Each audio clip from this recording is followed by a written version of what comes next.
सर्दियों का मौसम आते ही लोग मुख्तलिफ किस्म की जैकेट्स इस्तेमाल करना शुरू कर देते हैं, अपर्स भी इस्तेमाल होते हैं।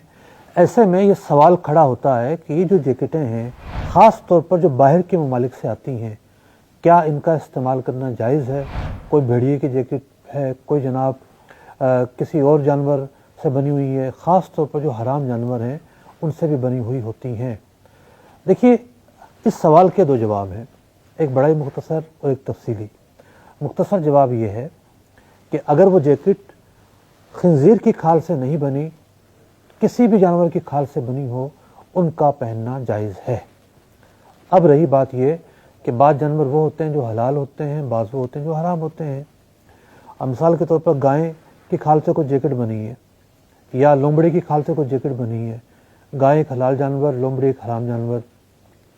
यहाँ आपको दो उसूल समझने होंगे। पहला उसूल ये है कि अगर हलाल जानवर भी शरई तरीके से ज़बह ना हो तो उसका गोश्त भी पाक नहीं होता। मिसाल के तौर पर किसी ने गोली मारकर गाय मार दी या अपनी मौत मर गई तो उसका गोश्त पाक नहीं है, उसकी चर्बी नापाक है। लेकिन अगर हराम जानवर को भी अल्लाह का नाम लेकर ज़बह किया गया तो उसका गोश्त खाया तो नहीं जा सकता, लेकिन पाक कहलाएगा। ये था पहला उसूल। दूसरा उसूल ये है कि कोई भी जानवर यानी खंजीर के अलावा और किसी भी तरीके से उसकी मौत वाक़ई हुई हो, लेकिन उसकी खाल को अलग करने के बाद दबागत कर ली जाए। दबागत कहते हैं कि जी पहले चर्बी वगैरह दूर की जाएगी, फिर नमक लगाकर खुश्क कर लिया जाएगा। चर्बी वगैरह दूर करने के बाद धूप में भी खुश्क किया जाता है।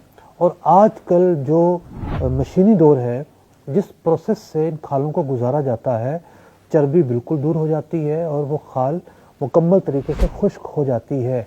यही वजह है कि मुख्तसर जवाब में हमने ये जवाब दिया था कि खंजीर की नहीं होनी चाहिए, बाकी जिस जानवर की भी ये खाल होगी जिससे जैकेट बनाई गई है, इस जैकेट का पहनना जायज़ होगा। लेकिन यह है कि उलमा ने लिखा है कि जो हराम जानवर हैं, मिसाल के दरिंदे हैं, कोई शेर है, लोमड़ी है, तो इनकी चीज़ें पहनने से तकब्बुर आता है।